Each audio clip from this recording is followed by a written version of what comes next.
It will be made available to all conference attendees after the conclusion of the conference. MERIC is committed to providing a harassment-free environment for its members and others who participate in its conferences, events, and meetings. As such, all attendees are required to comply with our code of conduct, which I will put in the chat shortly. This session will be utilizing the live transcript for accessibility purposes. If you would like to hide subtitles, simply click the live transcription button at the bottom of your application and then select hide subtitle. And if your Zoom application is not maximized, you may need to click on the 3 dots or more icon to turn off the subtitles. Please use the Q&A feature, not the chat, to pose questions to the panel throughout the session. We will have a Q&A period at the end of the session. And finally, please remember to visit our pre-recorded poster sessions on YouTube, which I'll be placing the link to in the chat shortly as well. And now I will hand it off to our presenters, and I will stop screen sharing so you can share.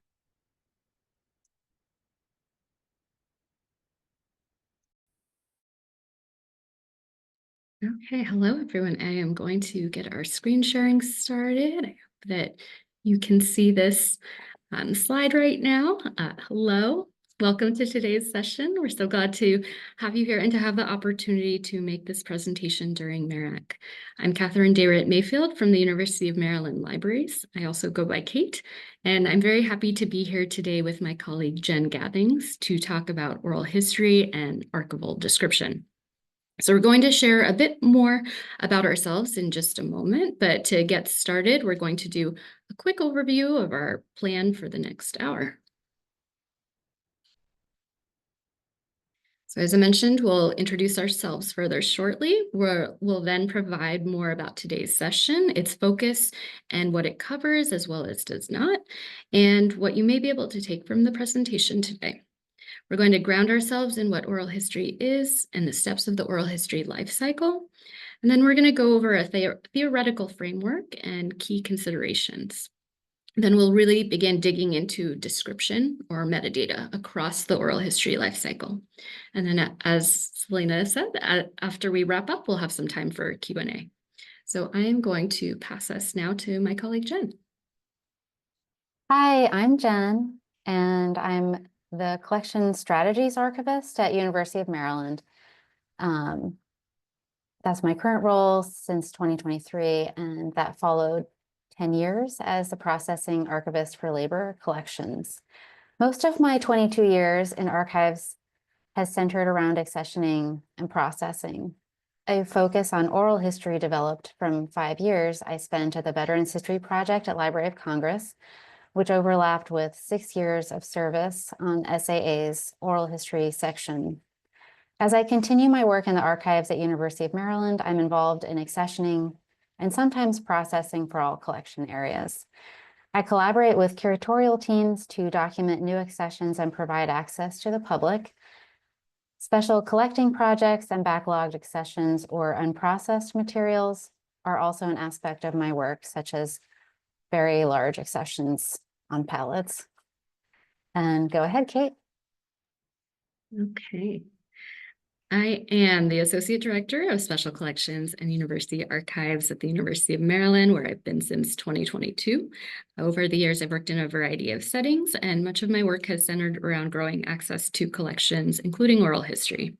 When it comes to oral history, I've been variously on the interviewer side and then also on the archivist end in oral history processing. I've enjoyed being a part of local and national oral history communities, including the Oral History Association, the Oral History in the Mid-Atlantic region, and part of a grassroots collaborative called Baltimore Speaks. I have to say, I absolutely love working with oral history for both what it adds to the archives as well as for what it can foster in regards to student and community engagement and intergenerational connection. So from here, we're going to talk a little bit more about today's session. So first is, as Selena, who got us started today, said, the title of our presentation is Oral Histories on the Fast Track, Rethinking Archival Description for Oral History from Accessioning to Access. So I've got something of a disclaimer here, which if you work with oral history is no surprise. There's not much fast about oral history, not preparing for or undertaking a project, and not processing oral history. We didn't mean this as a bait and switch, but really what we were trying to get to in our presentation title is that there are efficiencies that can be made and fostered, and we'll be diving into that today. Our presentation and our work around oral history to this point has actually taken much from the slow archiving paradigm, slowing down, reconsidering existing practices, ruminating in particular about the convergence of oral history and archival practice, and the relationship between participants and partners. So we're spending a fair amount of our presentation on theory and a framework, and a good amount of time on practice as well. And we're doing this because on the practice side, as archivists, we seek means and opportunities to learn about others' practical approaches to different aspects of archival work, to stay up to date, to improve our work. And again, thinking about that concept of slow archiving, it's important to be flexible in our work, to be open to new ideas and approaches. As we delved into the archival literature for this last year, we had encountered some limitations in practice-related guidance, especially around the accessioning of oral history. Accessioning is a major part of our practice at UMD, so we spend a good amount of time on that, and we hope our discussion today on that front will be useful to you. So in addition to the practical side, we wanted to be very intentional about the why behind our work. And that's where the theory and framework comes in. If we believe that there's a new workflow to be developed or a potential new approach, what are the underlying reasons and what are the considerations at play? So that's our reasoning behind this mix of theory and practice. So that being said, in terms of what you might take away from today is we hope that the discussion might get you thinking about your repositories, oral history practices, the ways that these converge with the unique considerations around working with oral history materials, and on the practical end, that you might take away ideas for possible tools and approaches to metadata creation and description across the oral history lifecycle. It's important for us to say here that the approach that we're sharing about today isn't meant to be prescriptive. It's meant to be flexible and scalable, and we hope that you might take what is useful to you, if anything, and customize. I should also say that we do have a specific focus today around archival metadata creation and description. So we're not covering quite a few topics that pertain to the oral history lifecycle, but there are many excellent resources that exist on these topics here and more, some of which we have featured on our resources slide. So to start off, what is oral history? So we've got some pretty straightforward definitions here that come from the Oral History Association's core principles, which describe oral history as one, both the interview process and the products that result from a spoken interview, a recorded spoken interview, it's important, as well as that oral history captures recollections about the past, filtered through the lens of changing personal and social context.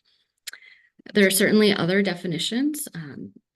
Oral history thinker Alessandro Portelli's definition is that oral history is a genre of discourse which orality and writing have developed jointly in order to speak to each other about the past. So there's a number of different definitions. There's more nuance and complexity there among them. Now a little bit about the oral history lifecycle. I know there's a lot going on this slide here. So the Oral History Association's Archiving Oral History Manual of Best Practices describes 5 key stages in the life cycle. There's a pre-interview, there's the interview itself, processing, preservation, and dissemination. But we've gotten a little bit more granular here. We've roughly grouped our stages into 2 main categories: project planning and interviewing, and then processing and access. So for project planning and interviewing, these steps might include researching, connecting with stakeholders, forming the project plan. There's pre-interviewing steps around preparing outlines and questions and the focus of the interview, setting up interview dates, making sure that you have release forms and more. Then there's the interview itself. Jen is going to speak in just a moment about processing and access, but there's a couple steps here that are across this life cycle that I wanted to mention. So one of those is transcription and edits, which might happen around the time of interviewing, before materials even come into the archives, or that can happen afterwards as well. You'll also see that description and metadata falls across this life cycle, and that's what we want to encourage, that it be it's begun to be talked about and considered at the very initial stages of project planning. So Jenna is going to take it from here. So one thing that we added as well was a stop. And that's because some oral history projects may never make it to an archive for long-term preservation. If the recordings from an oral history project are donated to an archives, they would go through typical workflows to provide access to them. One key document is the release form, which transfers and/or outlines rights retained or transferred to the archive from both the narrator, interviewee, and the interviewer. This form should accompany each individual interview recording in addition to a standard deed of gift from the donor. If there's no release form, the archive cannot provide public access or understand who has rights or know if there are restrictions from a participant. So it's really important. The next steps would be accessioning, cataloging, or processing, depending on your institution's local practice, and sharing the collection finding aid with the public, and potentially uploading the interview into a digital collections platform if the release forms allow public access. So, and transcription may be done by archive staff if needed, and that helps create needed descriptions for creating the accession records and the finding aids. I think we have next slide, Kate. So from here, we're going to speak now about some theoretical frameworks underlying this work. So one that has been influential to me as an archivist is the reparative archive framework posited by Lael Hughes Watkins, who I'm very lucky to have today as a colleague at UMD. She's a colleague of Jen as well, but whose work I'd become familiar with in earlier years. So in her 2018 article, Moving Toward a Reparative Archive, Hughes Watkins posits that building of a reparative archive via acquisition, advocacy, and utilization can assist in decolonizing traditional archives and bringing historically oppressed voices in from the margins. Another framework of influence is that by Paul Thompson, who said that oral history certainly can be a means for transforming both the content and purpose of history. It can be used to change the focus of history itself and open up new areas of inquiry. It can break down barriers between teachers and students, between generations. Thompson's words are referenced in Lynn Abrams's book, Oral History Theory, which is a good resource for exploring other aspects of theory pertaining to the oral history field. So here in Hughes Watkins' words about the archives more broadly, and in Thompson's more specifically about oral history, there's this idea of the power and potential of materials within the archives, the power and potential of oral history. Once relegated to the margins within archival or repositories, oral history as a form of historical record has become increasingly prevalent and recognized in archival repositories in recent years. The value of oral history is widely acknowledged as a means of enhancing the documentary record and giving voice to the marginalized and underrepresented. Jen and I have spent, I believe I mentioned, a good amount of time exploring the archival literature around oral history this past year. And if there was a common thread we've seen across articles pertaining to both oral history and archival practice, it's the acknowledgement of the role that oral histories do and or can play in filling gaps in the historical record. So we're going to look now at some key considerations underlying this work. We've spoken about oral history and its role in the archives. We're going to touch next upon accessioning, the unique role of the narrator, individual records versus groupings in our approach to oral history and archival materials, and the time and resources that can be involved in oral history processing. So when we think about that next step of oral history coming into the archives, after its creation, accessioning is a foundational action. While the archival literature shows little to no question around the value of oral history, the literature remains more sparse when it comes to the intersections of archival practice and the archiving of oral history. And this is particularly true when it comes to accessioning, which is this foundational practice that serves as the basis of archival stewardship. This simple and traditional definition of accessioning, to take intellectual and physical custody of materials, often under legal or policy authority, belies a much more complicated reality of archival work.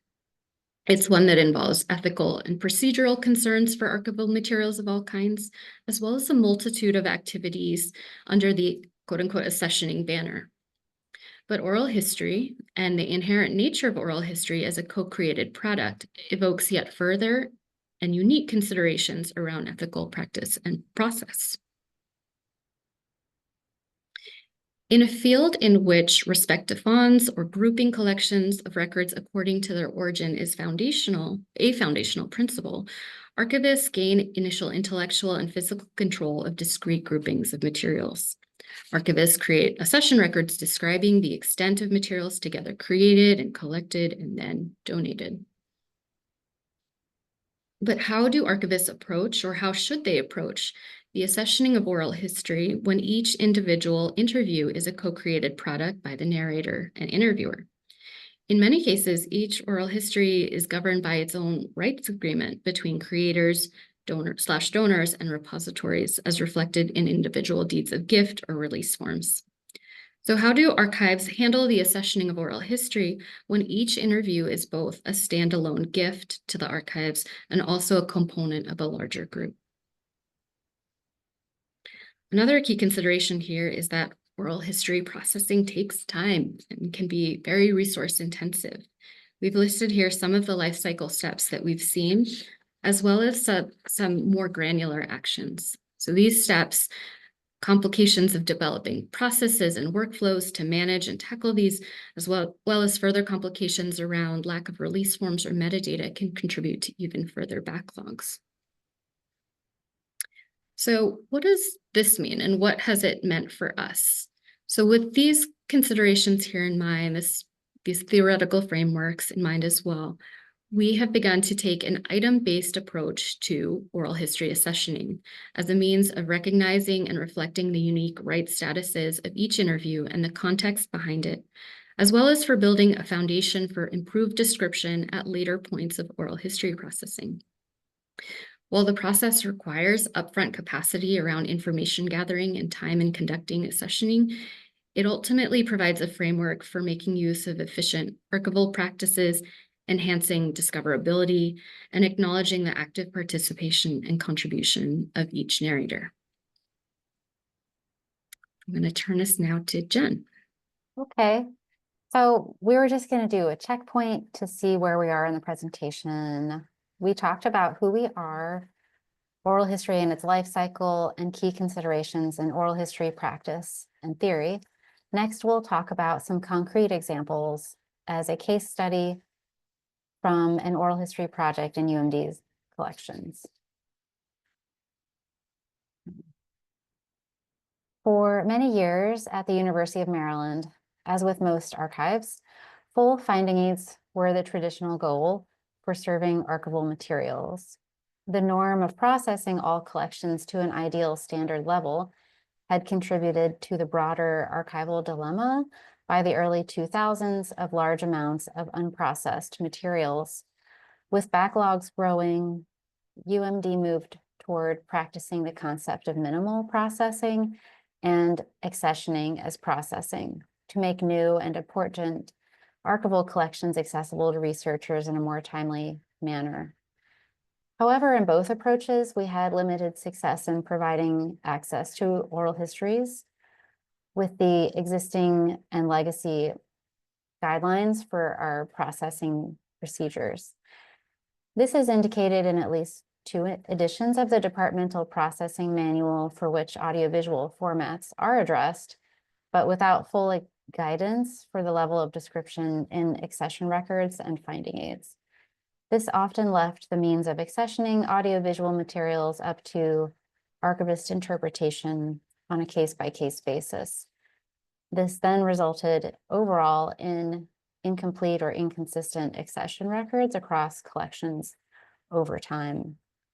Existing administration records, accession and finding aid records indicate that audiovisual materials were physically separated from other materials with which they were originally donated. This also is still a common practice among archives. Documentation of the separated materials varies by accession and collection. Sometimes it is very clear to navigate, but for the most part, the documentation is not available or easy to find in the administrative files. Next slide. So for example, with over 1,000 archival collection finding aids available to the public in our staff locations register, only 10 oral history groupings are indicated as specific titles of an oral history project. One example is the Leonard Rappert Oral Histories. Some have generic titles of a group of records, oral history project tapes, and some are described in a processed collection at the series title, such as oral histories.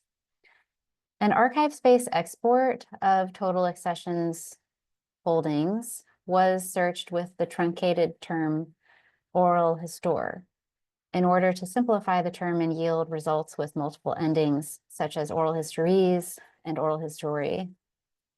The title field showed 20 results when we did that search, and the content description field gave 60 results. But then when the accession records for the case study we'll be discussing today were included, as well as a few other additional collections we're piloting this approach with at UMD, the results for content description went up to 154 results.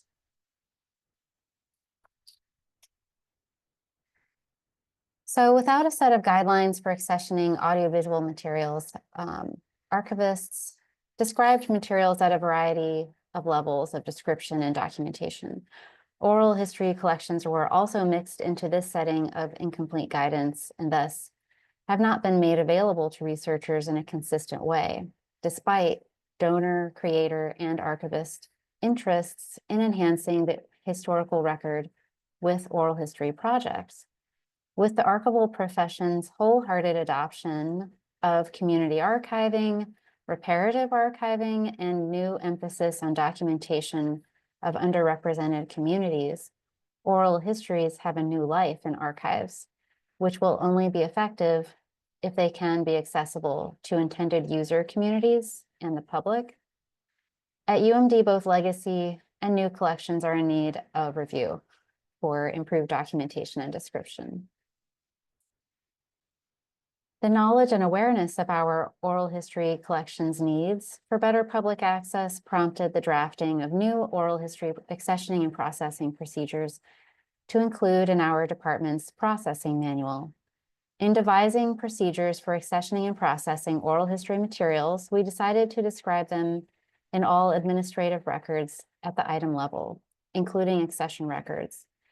In the past, a group of many oral histories would have received one single accession number.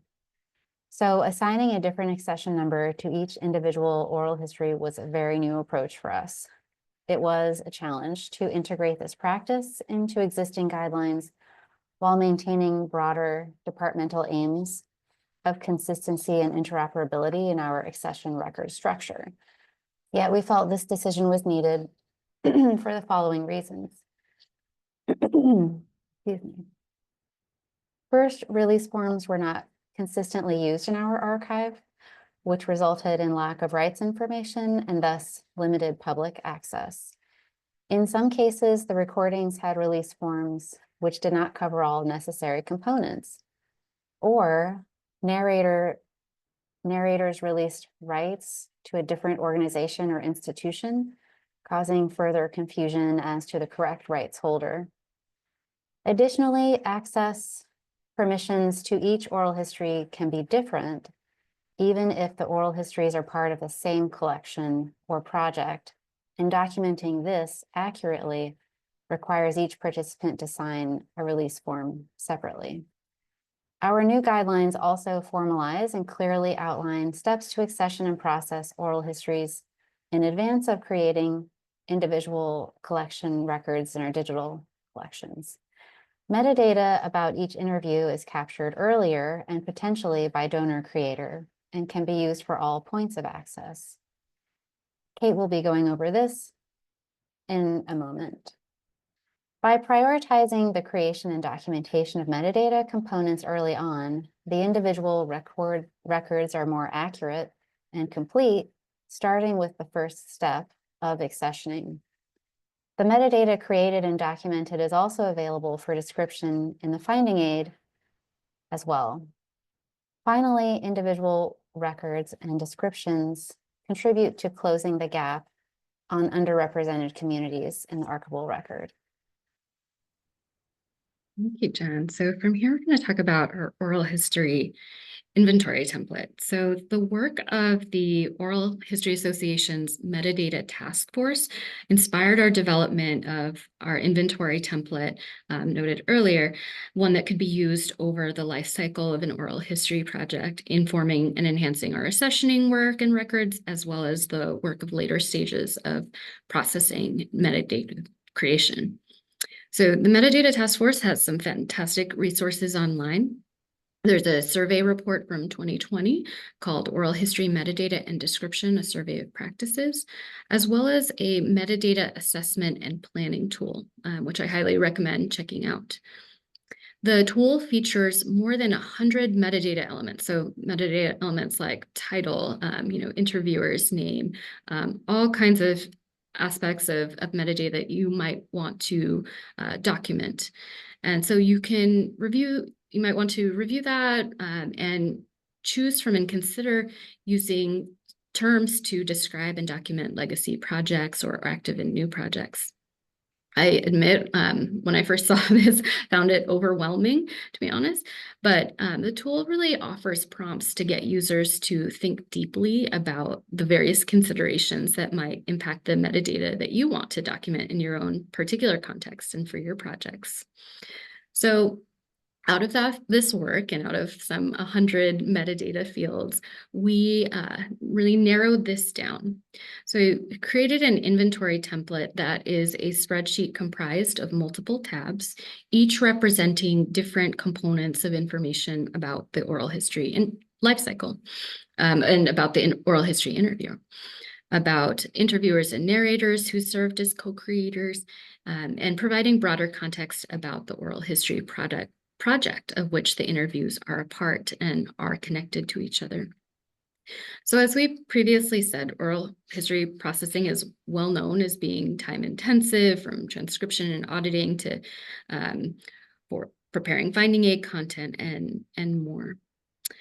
So if we accept that it does take a significant amount of time and a significant amount of resources to devote to the different components and activities of oral history processing, how might archivists play a role from the very beginning of project planning in shaping processing activities for the facilitation of access, if that is indeed the end goal? One way to do so is to consider and plan for the creation of quote-unquote metadata as part of the early stages of project planning and interviewing. In this context, metadata is viewed broadly as information about the various components of the project. It's not solely information about the project's digital files. So the first tab of our metadata template is titled Basic Metadata, and it documents key metadata components useful for the creation of the project's accession records and for some further records. These include the first and last names of the narrator and interviewer, the project title, interview title, the date of the transcript in pages, the length of the transcript in pages and the recording length, the interview file formats, language, existence of a signed release form, the date of that, and an abstract. There are some additional fields as well, but those are the main and key ones. This basic information is gathered and created by the project team involved in interviewing and early processing. and it's intended for specific use in our accessioning and in later processing. The information we ask for here is also intended to be broadly useful and interoperable, such that if there was a desire jointly between stakeholders at a later time for a transfer of that oral history collection, the information provided within would facilitate an understanding of the key components of each of the oral histories, as well as to help facilitate further processing and access to the oral histories. So we have additional tabs within our metadata spreadsheet that contribute to broader documentation around the history and context of the selection of narrators, the interviewer, the context behind which each interview has taken place, and further background information about the overarching oral history project itself. These tabs are primarily meant for internal staff use, but the information gathered may be useful as archivists further prepare the collection's finding aid, or that this information may play an important role in longer-term historical and administrative context for projects. The spreadsheet might not fully be made available online, but perhaps it is made available upon request for researchers who are exploring legacy projects, which is something that we've experienced as archivists. The elements on these tabs are also intended to be customized for specific projects.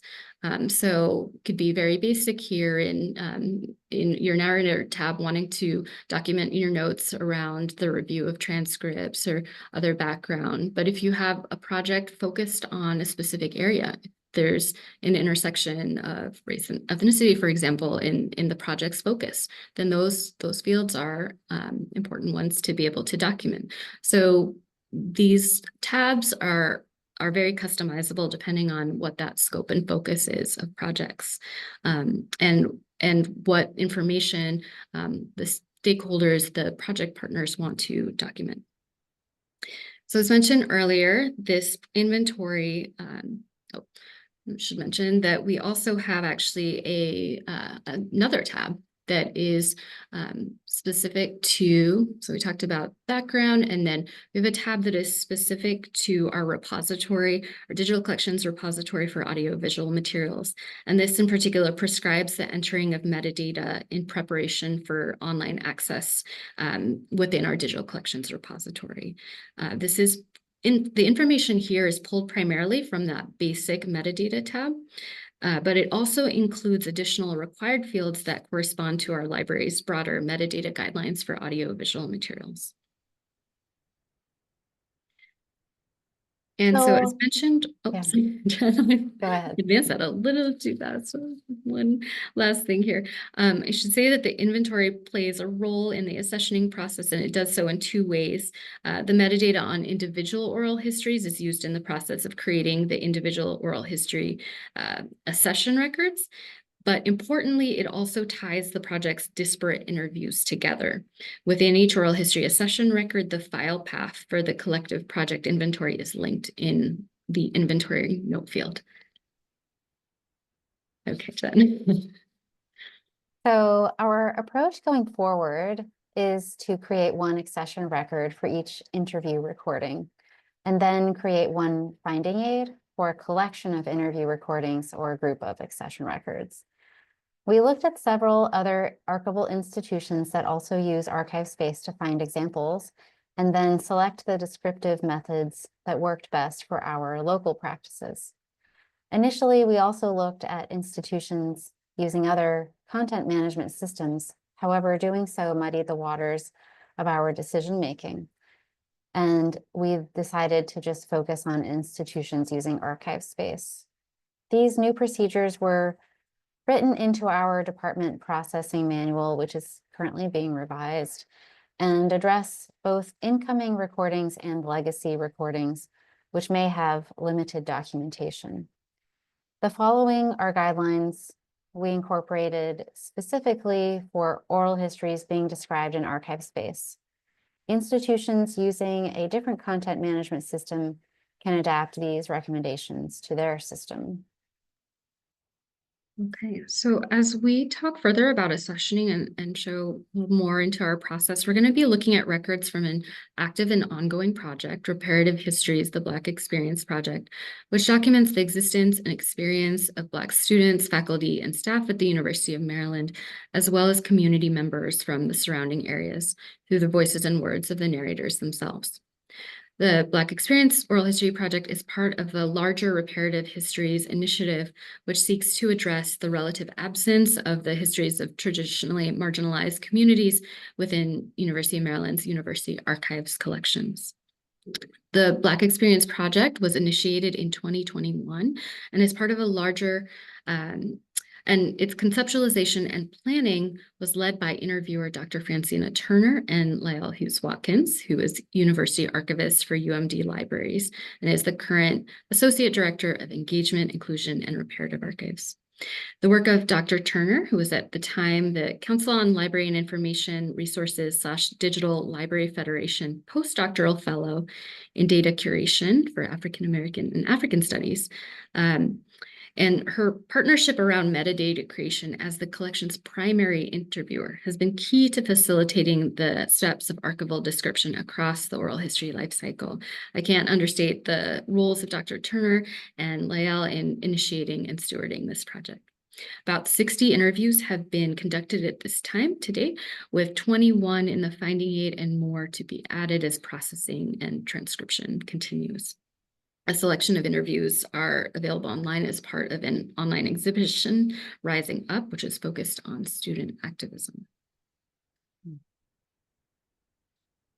So when we get ready to create an individual accession record, one of the primary sources of information is that oral history metadata inventory that Kate walked us through, which was developed simultaneously with our updated accessioning guidelines. So this is part of the collection Kate was just talking about, and we're going to do a study of the records related to Walter Hill.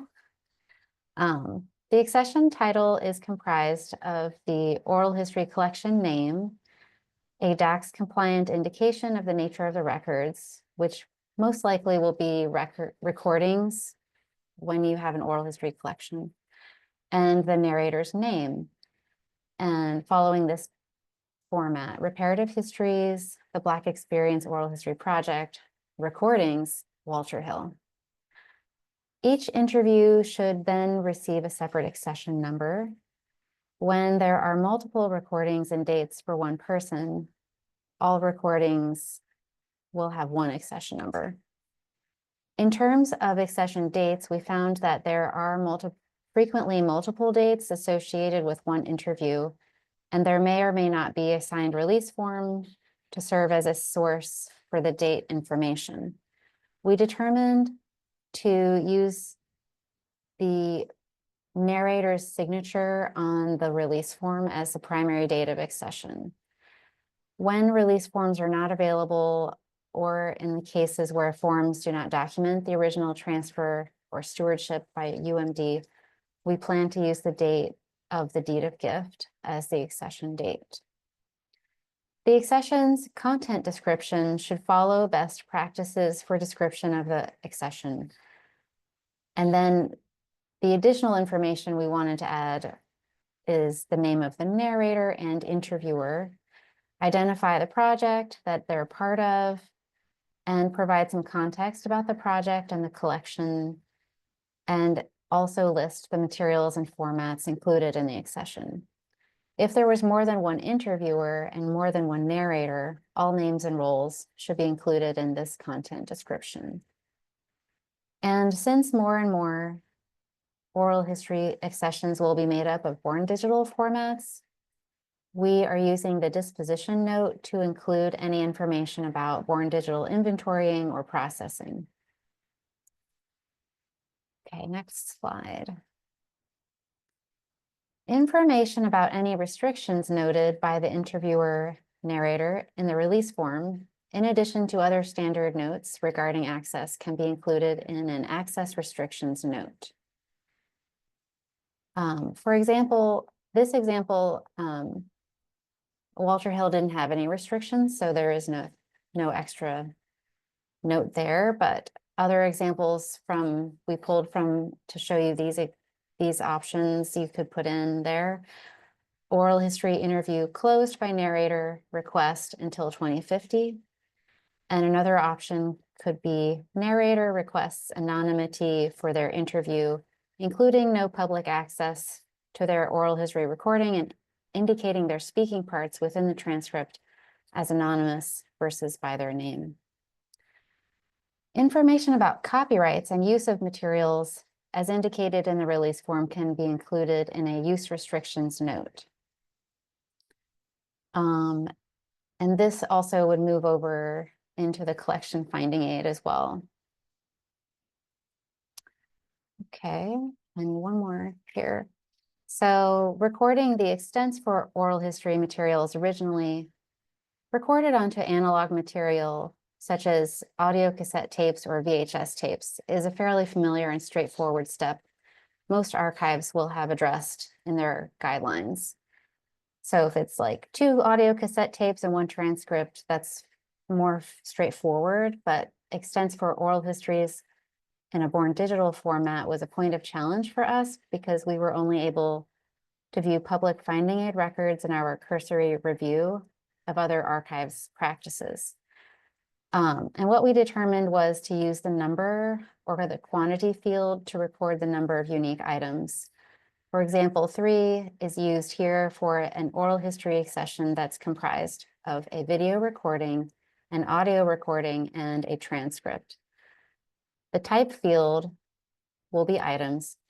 And in addition, the physical description can be used to record the analog or digital format, such as audio cassette tape, VHS tape, MP4 video recording, WAV audio recording, or PDF transcript. For the agent links, and I know agent records are kind of unique to archive space, but they are there to record the source, creator, and or donor of the accession, such as the name of the organization or person. For oral history accessions, an agent record will be used to should be created for both of the creators, one for the interviewer and one for the narrator in this example. For the resource record or finding aid, our oral history guidelines remained more similar to the general processing guidelines. Once all or most of the oral histories from a project or donation are accessioned, they're combined into one collection. In our cursory search of oral history finding aids from 10 other institutions using archive space, we reviewed about 24 collection finding aids, and we observed that the majority of them created separate records for each person in alphabetical order. This was what we needed, and we decided to follow that. So, and while this case study does not focus on finding aid creation, an important takeaway is that the initial inventorying and metadata creation processes served as the basis of description for the finding aid. So we're going to go quickly through a few examples of the finding aid records and what the additional notes look like. This shows the public view of the finding aid for 21 interviews that have been completed so far. The next slide shows the alphabetical arrangement of the interviewees by last name and also has the date of the interview clearly shown. The next slide, we're using the repository processing note, which is not viewable to the public, to indicate that this is an ongoing project in the archives, and it can also be used as another place to share information about the status of oral history release forms for a project. The abstract describes the oral history project as a whole, and this is the collection level record. And then as well, the scope and content for the collection gives more information about the background and scope of the oral history project. On this slide, we have related accessions shown on the left, and these are not viewable to the public, but you can see how we've moved them all together into one finding aid. And then on the right, we have the name of each participant in the project listed and searchable. The provenance and arrangement notes give some additional information and refer to the interviewee's record for more information. And those are just available. And then we are indicating to researchers that these are born digital materials and they need to contact us in advance to use that material. And also in the processing information note, we can say that archive staff created the transcripts using Otter AI. The next slide.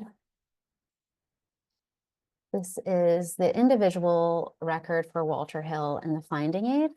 And so here we have his date of the interview, and then the extents are more detailed. So on the next slide, we can see that these are specific to this interview, that there is a transcript and an audio recording that's 27 minutes and 38 seconds. The transcript is 12 pages long. And it includes a specific information about the provenance of this specific interview. And lastly, we used a scope and content note to provide a full description of the content of the interview, which is also keyword searchable for researchers.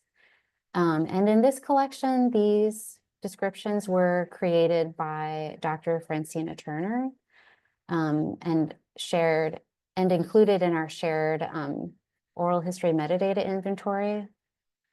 And this was a mindful addition to our guidelines because it elevates the individual's voice.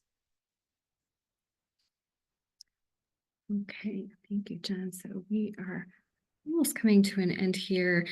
So we talked about accessioning and finding aid creation from here. As again, we've mentioned, this is an ongoing project. We're continuing to do ongoing accessioning. We'll be making additions to the finding aid, and a next phase is working on ingest into our audiovisual digital collections repository. The earlier work done by our project partners, by Dr. Turner, and re-envisioning our processes has allowed us to document metadata and apply it across the oral history lifecycle. And so we've got a screenshot here on the left of earlier oral histories in the system, where we might have been writing these abstracts, these bios, after the fact, and once materials were later here in the archives, later transcribed. This is coming in at the very beginning of our new project, our ongoing project for reparative histories. And so we've got in our metadata template the information that we need, which is on our earlier basic template to facilitate our ingest. For our digital collections repository, we have had technical considerations and challenges around navigating limitations of our repository, new workflows, but our description is in a good place, and we're going to be applying this approach to other collections. I mentioned earlier just some resources that we have around some of these which we've talked about in our presentation today. There's a few others. This is a great preservation webinar here from Academic Preservation Trust. And we also have a bibliography page with some more references to articles we've talked about or other works that have been influential to us. I know that this is a lot to look at, but we'll have these slides available. And I'm just going to wrap it up at this point.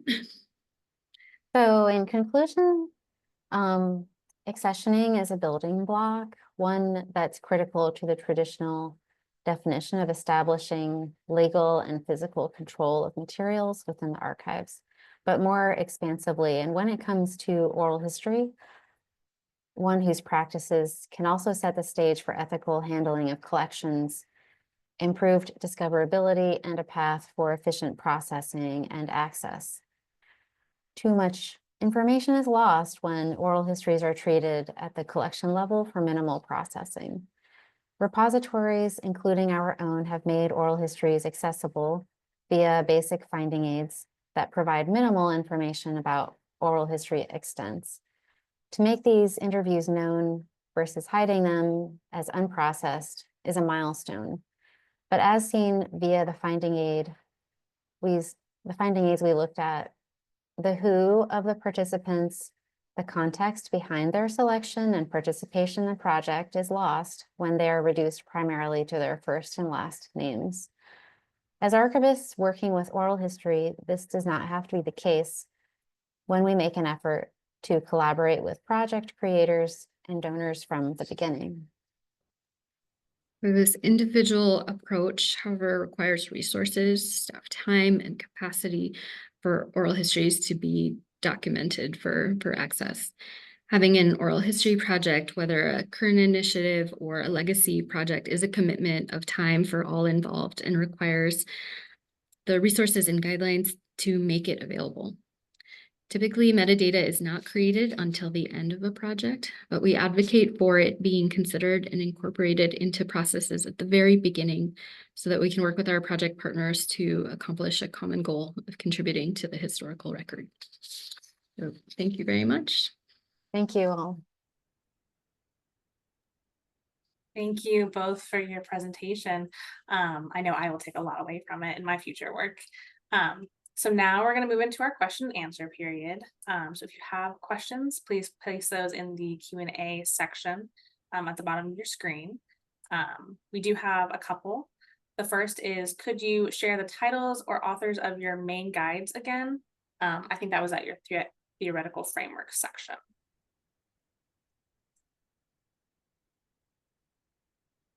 I think this might mean our processing manual. So that's like an internal document that we have.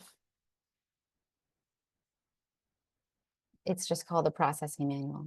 But I think we could put in the chat a link to the finding aid that we were talking about. If that's Yeah, we'll also we've got our actually our contact information I should put back up. I'll share screen again because be happy to have anyone reach out to us if we can share more about our processes.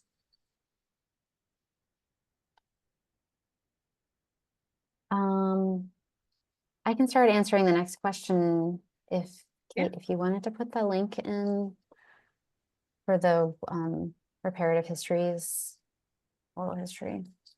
The finding aid? Yeah. Sure. There's another question about what processes are you using in the case of older donations that do have releases, but the releases are written in such a way that's not clear if the recordings can be used for web access. So they do have releases. I think that we are currently working a lot with an active collection, so we can contact and go back and get things signed. If we can't get things signed, I don't know that we have worked all of those details out, and I think that would be part of like we would have to review legacy. Yeah, I'd say that's definitely a big question in the oral history field, and there isn't necessarily a clear answer as working with individuals and considering kind of each case one by one. I'd say that I've heard some oral historians say, well, if there is an oral history release form, what was the spirit of it? So really exploring the language of it. It was the intent broad public access, or did it appear to have a more limited specification? Like, did it say, for example, this oral history is being donated to the archives for use in the reading room only? Another thing that I've done in past projects, not yet here at UMD, but at a smaller repository, we had an active and ongoing project to track down release forms when we did not have them. So we had volunteers that we worked with in our local community who would do research. They would look into genealogical records, public records, to see if we could track down those narrators or their heirs, family members, to see if we could get release forms signed. And that was challenging work, but in a smaller community, we actually were able, I don't remember the numbers now of how many we were able to get, but that was an approach. We did want to take care to what we were putting online. So that was another method.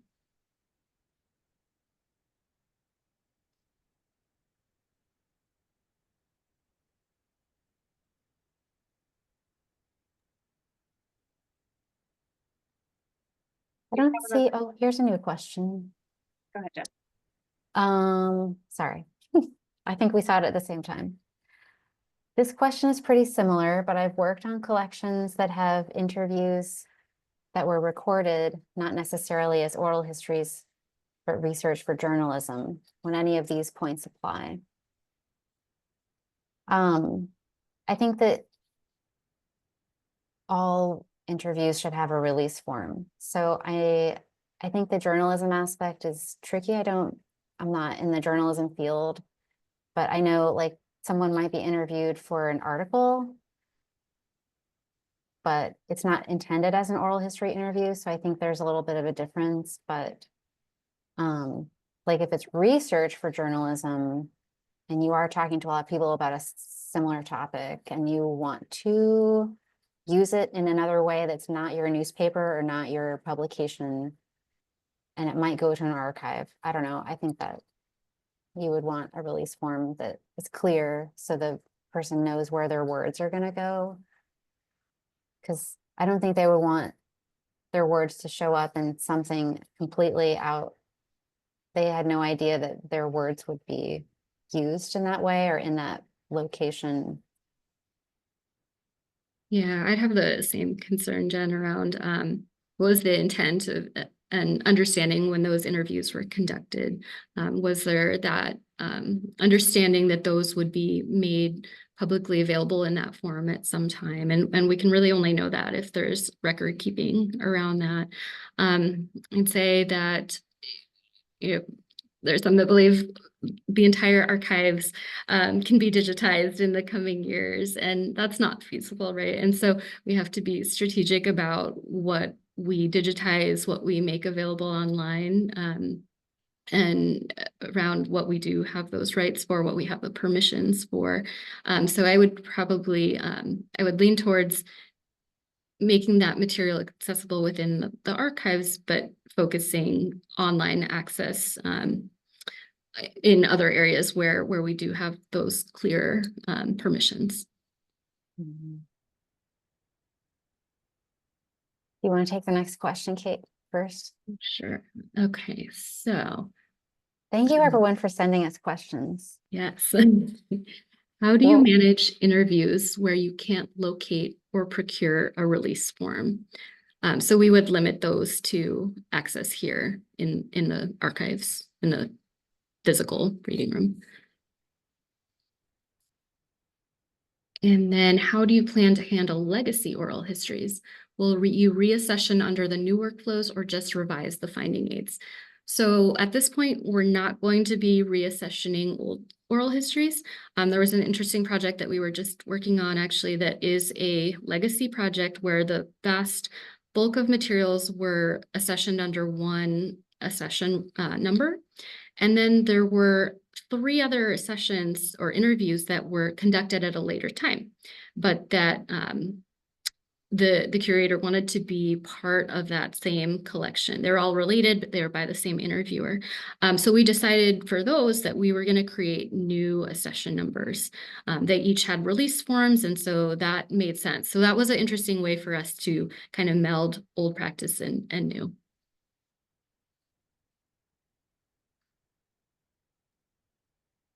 It looks like we are through all our questions, and it is 2:45. So I will thank everyone again for attending and for our panelists. We do have one more question that just came in if you want to answer it. I can read it out if you want. Okay. I'm working on a collection of older interviews where some of the interviewees share controversial opinions and/or stories. I was wondering if you have a checklist of criteria or a way in the processing plan to determine whether to restrict access to the public. I think that's sort of case by case. I think it depends on the topic, what it is that's controversial. We do use the harmful language statement in our finding aids now.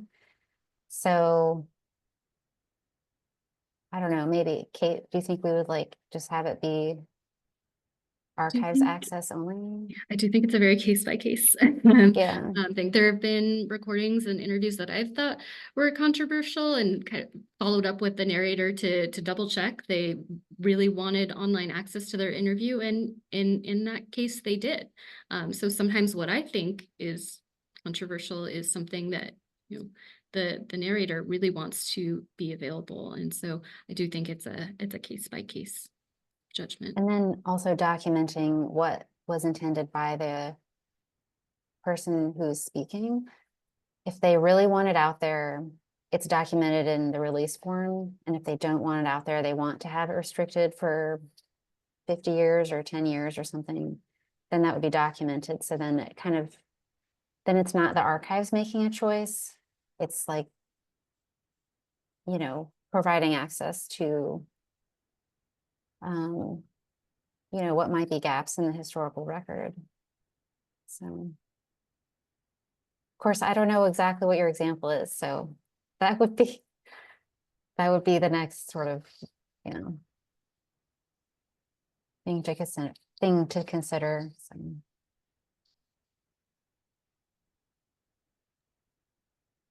Right, are there any other late breaking questions? Give it a second.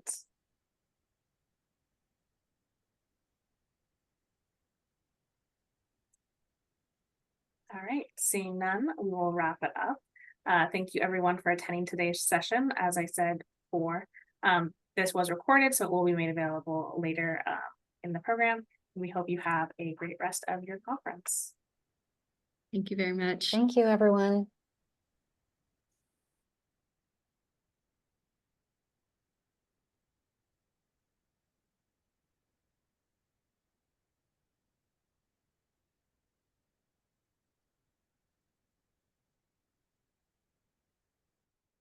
Should we go to the backstage? Okay.